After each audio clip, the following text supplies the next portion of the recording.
Value zone hyper mart Nandamuri Balakrishna గారిచే November 28న నాచారంలో గొప్ప ప్రారంభం.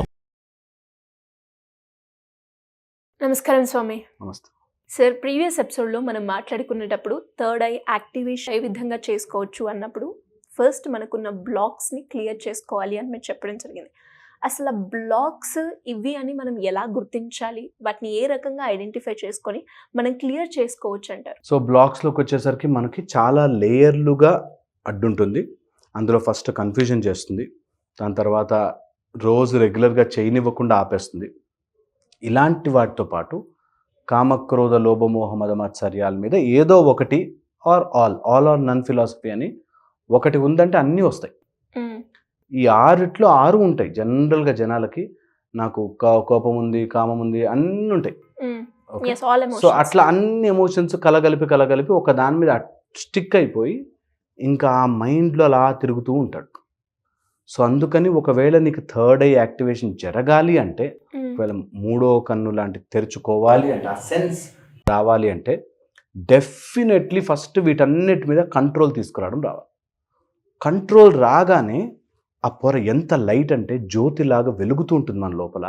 ఎంత లైట్ అంటే మనకి తెలిసిపోతుంది, బాడీ వేడైపోతుంది, బాడీ ఒక్కోసారి చల్లబడిపోతుంది బాడీ. ఓకే, ఒక టైప్ ఆఫ్ ఎనర్జీ వచ్చేస్తుంది. ఇది ఒకవేళ ఫార్ ఇమాజినేషన్ మెడిటేషన్ ఊహించుకోవాలంటే ఒక బిగ్ గోల్డ్ ట్రయాంగిల్ మధ్యలో ఒక కన్ను, జ్యోతిలాగా వెలిగే ఒక కన్నుని ఇమాజిన్ చేసుకోండి. నేను చెప్పాను.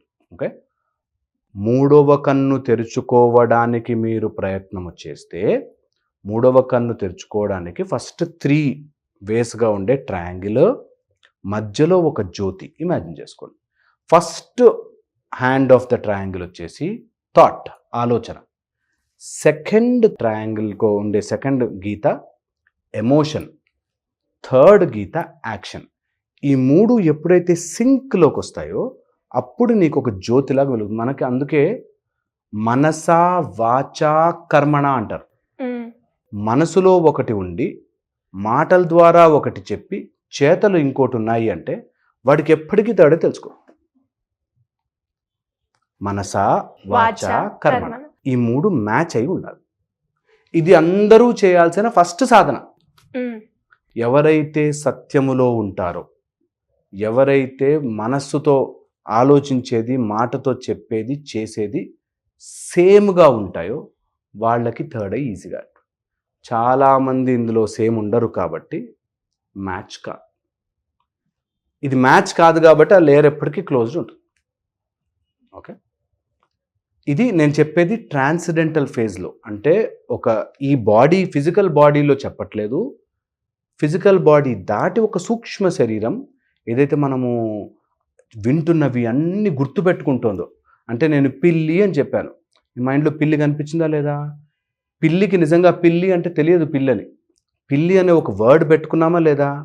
ఆ పిల్లి అనే వర్డ్కి నీ మైండ్లో ఒక బొమ్మ పెట్టుకుందా లేదా?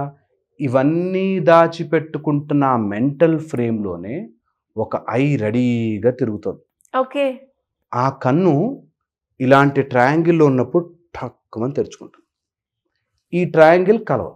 ఈ ట్రయాంగిల్ యాక్షన్, థాట్, స్పీచ్ కలవదు చాలామందికి. ఎప్పుడైతే మనం మాట్లాడే సత్యము కాదు, మనం చేసేది అన్ని తప్పుడు పనులు, మాట్లాడేది మాత్రం చాలా గొప్పగా ఉంటుంది, పోనీ మాట్లాడిన దానికి భయంగా చెయ్యలేము, అలా ఏవైతే నువ్వు కన్ఫ్యూజన్లో తిప్పుతుంటావు నీకు అలాంటి సెన్స్ తెరుచుకోదు అసలు. ఓకే, ఇది ఫస్ట్ ఆస్పెక్ట్. ఇది ద మెంటల్ రెల్మ్లో. సెకండ్ వచ్చేసి ఎనర్జీ అనేది ఫ్లో అవుతూ ఉంటే యాక్టివేషన్లో ఉంటుంది.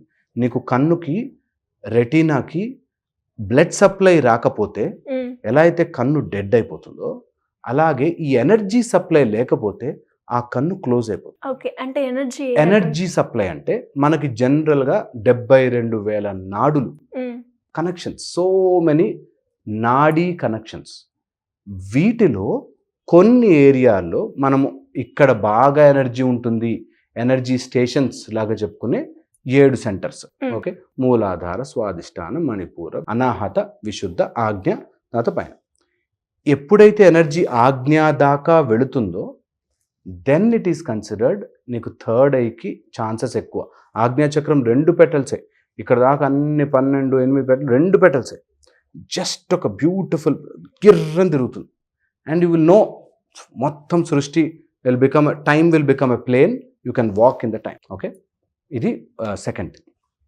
దీని లోపల నెక్స్ట్ స్టెప్కి వెళ్తే, ఒకవేళ మనం సైకలాజికల్గా ఆ ప్లేస్ని తెలుసుకోవాలి అని మెడిటేషన్లో కూర్చునేటట్టయితే, నీకు ఈ ఫ్యాక్టర్స్ అన్నీ కలిస్తే తప్ప, అంటే నీ ఆలోచనలు, నీ థాట్స్, నీ కోపము, నీ నీ ద్వేషము, emotions. పగ, ఇవన్నీ శరీరానికి సంబంధించిందే. నాకు శరీరానికి సంబంధించిన కళ్ళు ఉన్నాయి, అవి బయటకి చూస్తున్నాయి. నా శరీరము లోపల నాకు తెలియని ఆ ప్రపంచం చూడాలి అని అనుకునే ఎప్పుడైతే సాధన చేస్తావో, అప్పుడు your eyes will become, third I అనేది ఇంటర్నల్గా తెరుచుకునే ఛాన్స్ ఉంటుంది. ఓకే, నెక్స్ట్ వచ్చేసి, ఒకవేళ ఇలా చెయ్యాలి అనుకుంటే మినిమం ఒక ఘటి అంటే ఒక 24 minutes అనుకో, అట్లా ఒక 2.5 గటీస్ అనుకుంటే మనకెంత, ఒక 2.5, 24 1.5 hour వేసుకో. 1.5 hour కనుక ఆ ఫోకస్ ఆఫ్ థాట్లో ఉండగలిగితే, మనకి లోపల పీనియల్ గ్లాండ్ నుంచి ఇట్లా ప్రెస్ చేస్తే ఒక చుక్క వచ్చినట్టుగా ఒక అమృత ధార వస్తుంది. ఏదైనా తడి క్లాత్ని ఇట్లా పిండామనుకో, లాస్ట్కి మిగిలిన ఒక డ్రాప్ వచ్చిందంటే అలా వస్తుంది, ఒక డ్రాప్ అమృత ధార వస్తుంది. ఈ అమృత ధార మొత్తం ఆ జ్యోతిని వెలిగించే నూనెలాగా ఉండి ఎప్పటికీ ఆ జ్యోతి వెలుగుతుంది. ఓకే, ఇది tell me how prove it to me అంటే, నేను ప్రూవ్ చేయలేను, మీరు ప్రూవ్ చేసుకోవచ్చు. మీకు మీరుగా ఎక్స్పెరిమెంట్ చేసి, మీకు మీరుగా సైంటిస్ట్గా మారి, నా లోపల ఇంత మెకానిజం ఉందా, నేను ట్రై చేయాలి అని తెలుస్తుంది. ఇవి అప్పుడప్పుడు మనకి గ్లిమ్స్ వస్తాయి, ఎందుకంటే మనకి ఎన్నో జన్మలు అని కాన్సెప్ట్ ఉంది. ఎన్నో జన్మల నుంచి మనం ఇవి తెలుసుకుంటూ వచ్చాం కాబట్టి, ఈ జన్మకు వచ్చేసరికి మనకు ఒక టైప్ ఆఫ్ నేను ఈ ఫీల్డ్లోకి వెళ్ళగలుగుతాను అనే ఒక పుష్ వస్తుంది. లేకపోతే చాలామందికి స్పిరిచువాలిటీ, దేవుడు ఎంత అర్థం కాదు. చాలా నిజంగా కూర్చోబెట్టి చెప్పినా అర్థం కాదు కొంతమందికి. జన్మలుగా అవి తెలుసుకుని వస్తే ఒక స్టేజ్ వచ్చాక ఆటోమేటిక్ పుష్ వస్తుంది. అప్పుడు వాడు చెప్పకుండా టకటక గురువు దొరుకుతాడు, చేసేసుకుంటాడు, చదివేస్తాడు, నేర్చిపోతుంది, సాధన తొందరగా కుదురుతుంది, అలా జరుగుతుంది. సో జన్మల సాధన ద్వారా వస్తాయి. ఓకే, ఒకవేళ ఇలా చెయ్యాలి అనుకుంటే, ఒకవేళ సాధనే చేయాలి అనుకుంటే, సరే ఇప్పుడు బేసిక్ నుంచి నేను మీ వీడియో చూశాను, నాకు చాలా నచ్చింది, దాని గురించి రీసెర్చ్ కూడా నేను చేశాను, మీరు చెప్పింది నాకు ఎందుకో సింక్ అవుతుంది, నేను ట్రై చేయాలి అనుకుంటున్నాను అన్నప్పుడు మీరు చెప్పిన ఈ స్టెప్స్ ఫాలో అవ్వచ్చు అంటారు? ఎస్. సో అప్పుడు ఒకవేళ నిజంగా ఓకే మీరు చెప్పింది నేను నమ్మేస్తున్నా, నాకు ఎక్స్పీరియన్స్ చెయ్యాలని ఉంది అని అంటే, let's do this meditation. Okay, ఒక చిన్న స్టెప్ బై స్టెప్ ప్రాసెస్. ఇందులో మనం అర్థం చేసుకోవాల్సింది, ఇక్కడికి కనెక్ట్ అవ్వాలి అంటే ఇక్కడ కనెక్ట్ ఉంటుంది. ఓకే, విశుద్ధ ఆజ్ఞ, ఈ రెండు కనెక్ట్ ఉంటుంది. ఇక్కడ కనుక మనం ఫ్రిక్షన్ చేసుకోగలిగితే, ఇక్కడ మనకు ఎనర్జీ తొందరగా పుష్ అవుతుంది. ఓకే, సో ఇక్కడ ఎనర్జీ పుష్ కావాలంటే థ్రోట్ని ఫ్రిక్షన్ అని చేయాలి. మీరు ఎక్కడ దొరికినా కూడా, గూగుల్లో దొరికినా కూడా తెలుస్తుంది, థ్రోట్ ఫ్రిక్షన్ అంటారు. ఓకే, ఒక టైప్ ఆఫ్ అనే ఒక సాధన ఉంటుంది అన్నమాట. దాన్ని you have to vibrate your throat. ఎప్పుడైతే థ్రోట్ని వైబ్రేట్ చేస్తుంటామో, ఇనీషియల్గా బ్రేక్ అవుతుంది అని వస్తుంది, తర్వాత అది ఒక టైప్ ఆఫ్ ఫోకస్డ్గా వెళ్తుంది. ఎలా అయితే సూర్యుడికి మనము లెన్స్ పెడితే ఫోకస్ అయి కాలుతుందో, అట్లాగా మన థ్రోట్ని ఆ ఎనర్జీని పుష్ చేస్తూ వెళ్తే you will slowly transcend to the upper. ఎప్పుడైతే ఆజ్ఞకు వచ్చేస్తుంది ఎనర్జీ, మీకు ఆటోమేటిక్గా తెలియకుండానే ఇవన్నీ స్వే అవ్వడం స్టార్ట్ అవుతాయి. దెన్ బ్రీదింగ్ని లెందీ చేసుకోవాలి. అంటే for example, if you deep అని బ్రీత్ తీసుకుంటే స్లోగా వదలడం రావాలి.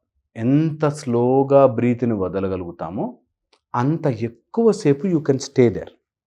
ఓకే, సో అందుకని బ్రీదింగ్ తీసుకోవడం ఈజీ, స్లోగా ఎంత మ్యాక్సిమం స్లోగా వదలగలిగితే అంత మ్యాక్సిమం స్లోగా వదలాలి. ఇవి చేయడం వల్ల నీకు సూపర్ న్యాచురల్ పవర్స్ వచ్చాయో లేదో సెకండరీ పెడితే, ఫస్ట్ చాలా ప్రశాంతం అయిపోతారు. ఫస్ట్ మీకు ఆఫీసుల్లో ఇవన్నీ పెద్ద టెన్షన్లో అనిపించవు, మీకు డబ్బులు ప్రాబ్లంలో అనిపించదు. ఇప్పుడు మనము సాయంత్రం క్రికెట్ మ్యాచ్ చూడాలనుకోండి, పొద్దున ఆఫీస్లో ఏమన్నా టకటక ఫినిష్ చేసుకుని తొందరగా వెళ్ళాలి, మ్యాచ్ చూడాలి, సినిమాకి వెళ్ళాలి అని ఎట్లా హడావిడి పడతాము, అట్లాగా నేను వెళ్ళి సాధన చేసుకోవాలి. పడుకో తొందరగా పడుకోవాలి, పొద్దునే లేచి సాధన చేసుకోవాలి అనే ఒక ఫీల్లోకి వెళ్ళిపోతారు. అంత బాగుంటుంది సాధన చేస్తే.